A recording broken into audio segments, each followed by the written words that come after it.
Muy bien. Pues precisamente voy a hablar de algo referente a la unión hace la fuerza. Y es un título que llevaba días pensando y que me rondaba por la cabeza. Lo que puso hoy Miguel en el WhatsApp al final enfatiza el poder de la unidad y de la cooperación. Y es eh, el lema del Principado de Andorra. Pero fijaros, la unión hace la fuerza también es un lema, y esto es un poco cultural, en algunos otros países. Pues, por ejemplo, en países como Bolivia, Bulgaria, Georgia y Malasia. Y su lema es la unión hace la fuerza. Y la verdad que es un refrán bastante conocido y popular, ¿no? Y este refrán se le atribuye a un poeta griego llamado Homero. Eh, el significado de este refrán es que las personas puedan lograr más al colaborar y trabajar unidos. Si trabajamos unidos, seguramente podremos conseguir más cosas, ¿no? Y esta frase resalta la importancia del trabajo en equipo, la solidaridad, la cooperación para alcanzar nuestras metas o objetivos. Como os decía, es también una frase que se utiliza como lema en países como Bulgaria y había leído que también en Holanda, ¿vale? Ahora, la pregunta que os lanzo, ¿dónde se encuentra esta frase en la Biblia? Exactamente así no aparece en ningún sitio. La frase literalmente o propiamente dicha, la unión hace la fuerza, no aparece en la Biblia como tal. Ahora, sin embargo, sí que es cierto que es un concepto o un principio que expresa, el principio que expresa esta frase, sí está presente en la palabra de Dios y muy frecuentemente. No vamos a leer todo el libro de Eclesiastés porque si no, no acabaríamos, pero es un libro donde hay enseñanzas claras sobre el valor de la cooperación y del apoyo mutuo entre los hermanos.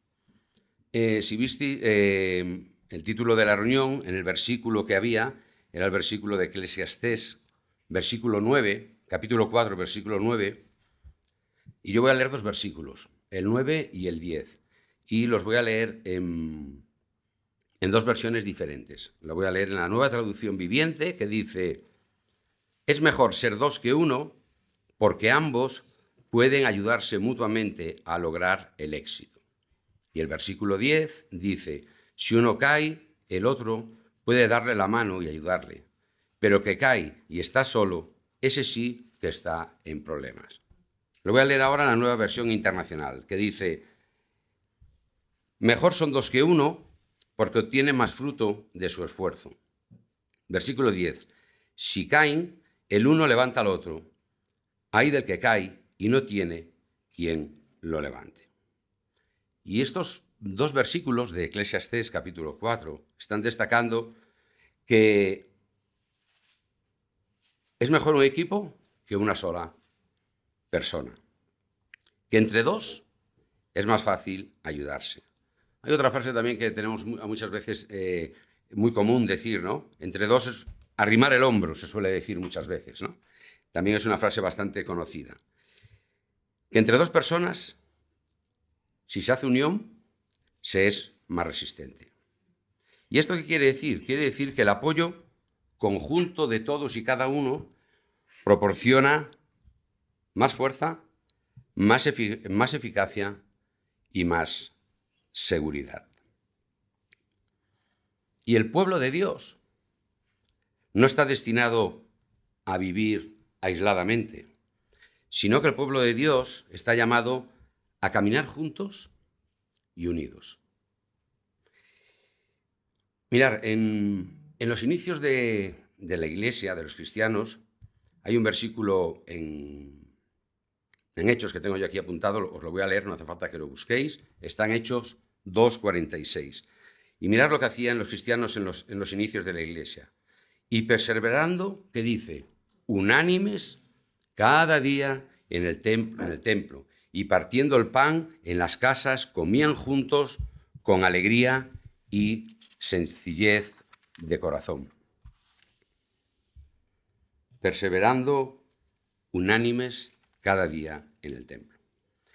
Pues este versículo resalta la importancia primeramente de la unión entre los cristianos, de la comunión y de la generosidad, y mostrando un compromiso de unidad en la fe. Fijaros cómo acaba ese versículo que acabo de leer de Hechos 2:16.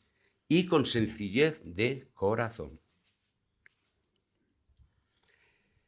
Pues como os decía, resalta la importancia primeramente de la unión, de la comunión y de la generosidad que tenemos que tener como hermanos.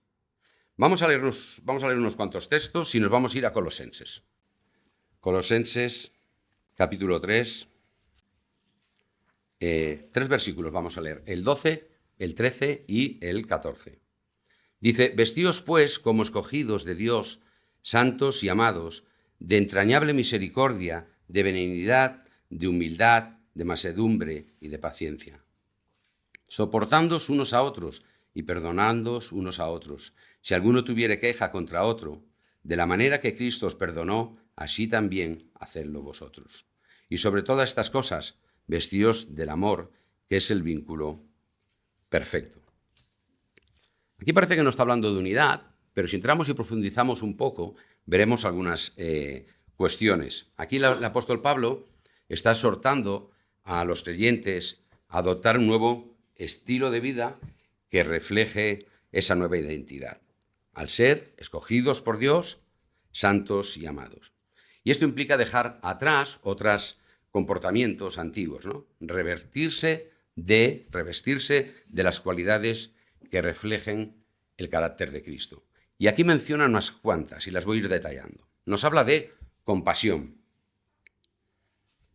Se nos llama a tener un corazón sensible hacia las necesidades de los demás.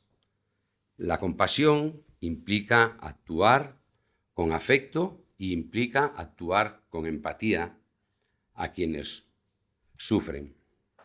Pero también nos habla de otras cualidades, nos habla de bondad. Y esta virtud se manifiesta básicamente a través de acciones generosas que podamos hacer, en la disposición de ayudar a otras personas. La bondad es una respuesta, podríamos decir, activa hacia las necesidades de quienes nos rodean. También nos habla de otra cualidad, nos habla de la humildad, algo que hoy en día en el mundo hay muy poco, bajo mi opinión. Nos habla de la humildad, no considerarse superiores a los demás.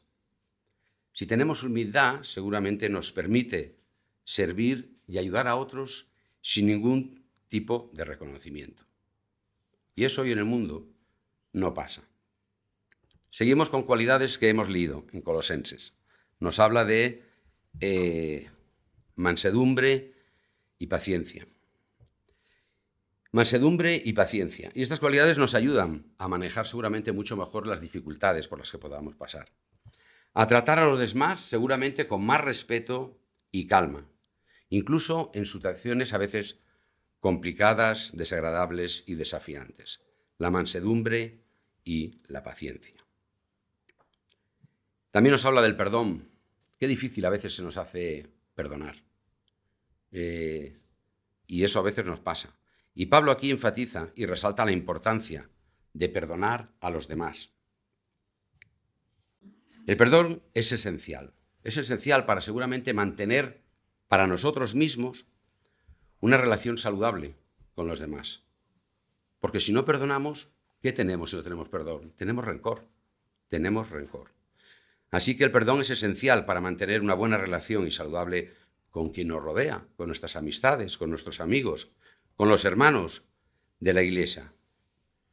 Y principalmente dentro de la Iglesia, para mantener una unidad.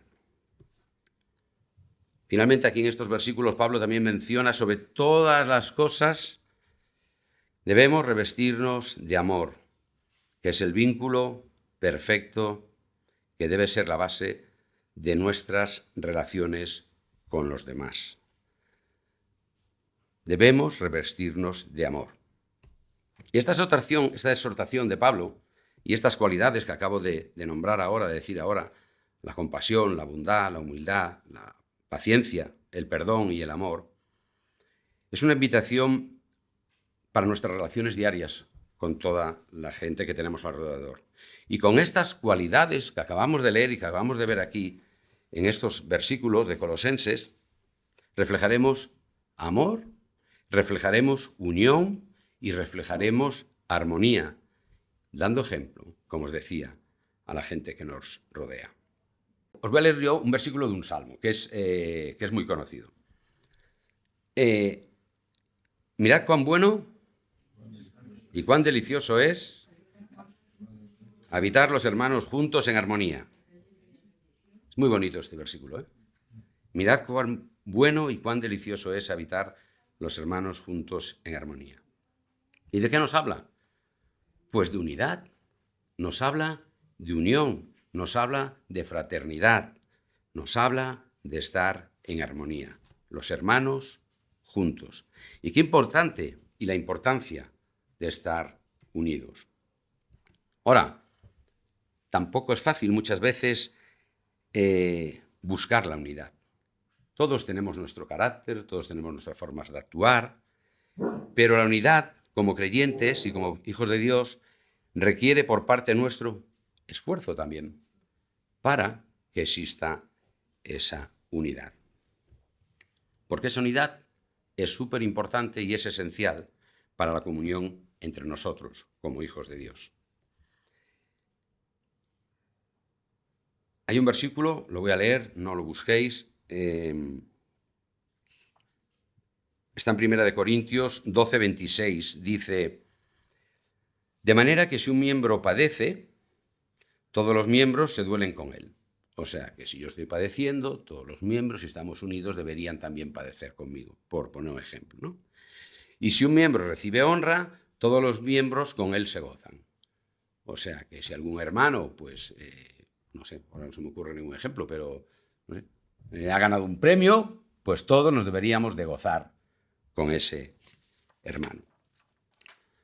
Cuando la unión es evidente, con los hermanos hay fraternidad, hay unidad, pues podemos compartir todas nuestras experiencias.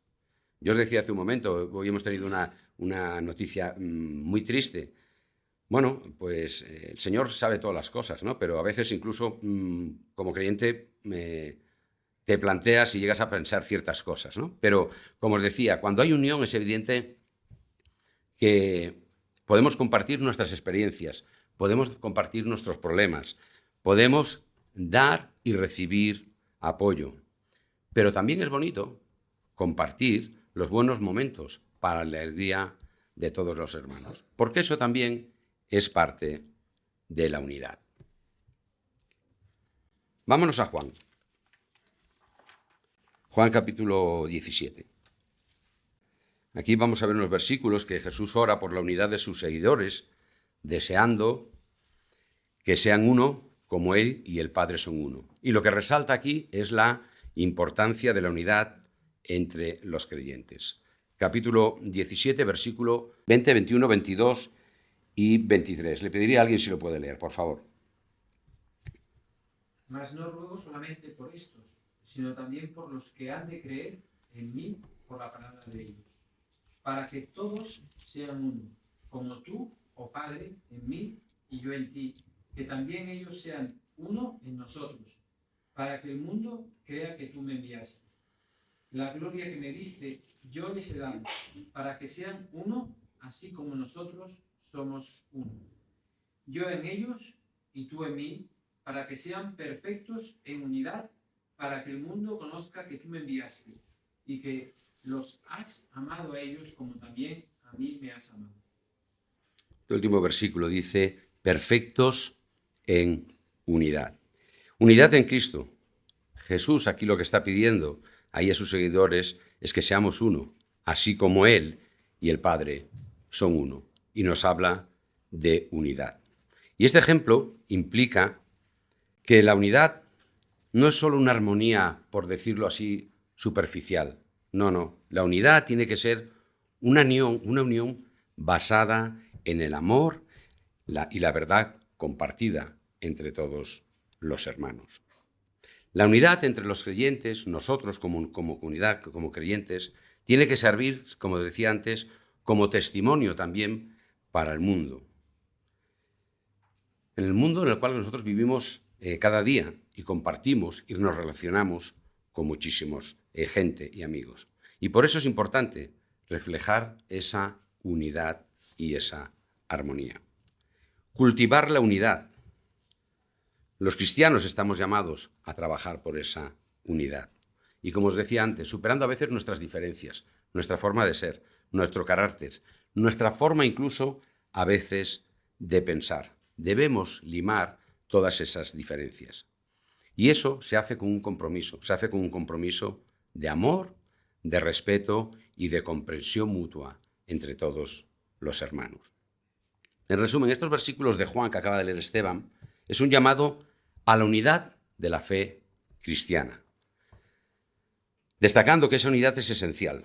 Es esencial para varias cosas. Una, para el testimonio del Evangelio y para la obra de Dios en el mundo, que por eso estamos aquí, para trabajar por las cosas de Dios y buscando siempre la unidad a través de la fe y de su amor. Vámonos a Efesios, y voy a acabar con estos versículos. Vámonos a Efesios 4. Ya el título lo dice todo, ¿no? Dice la unidad del Espíritu. Efesios 4, vamos a leer del 1 al 6. Y también pediría a algún hermano si lo puede leer, por favor.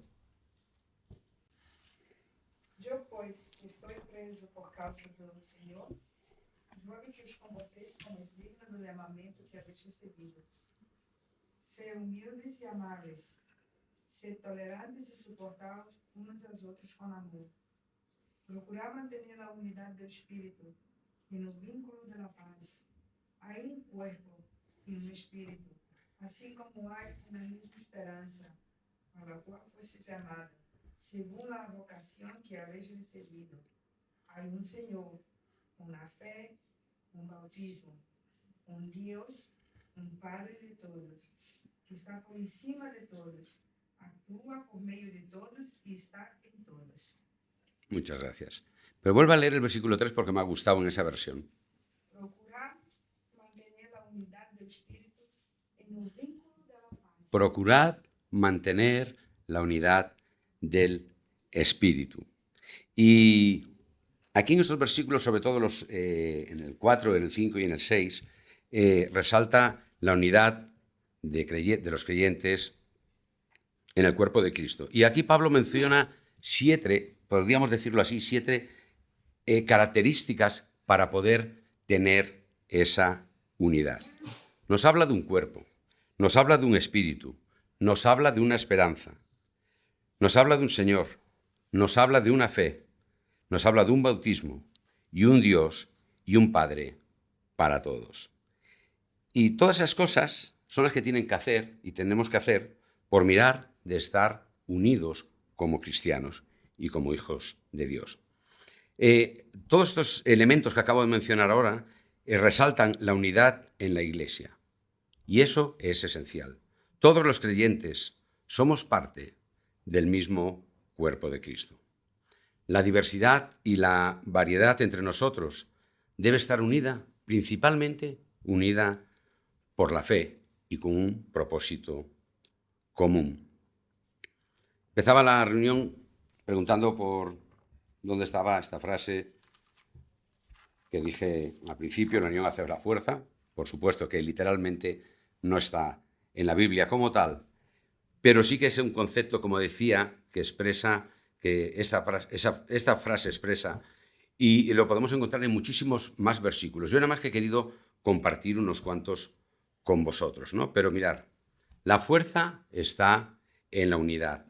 La fuerza reside en la unión como hijos de Dios. Y la unión, ¿sabéis qué nos da? Fuerza. Si estamos unidos, estaremos más fuertes como hijos de Dios.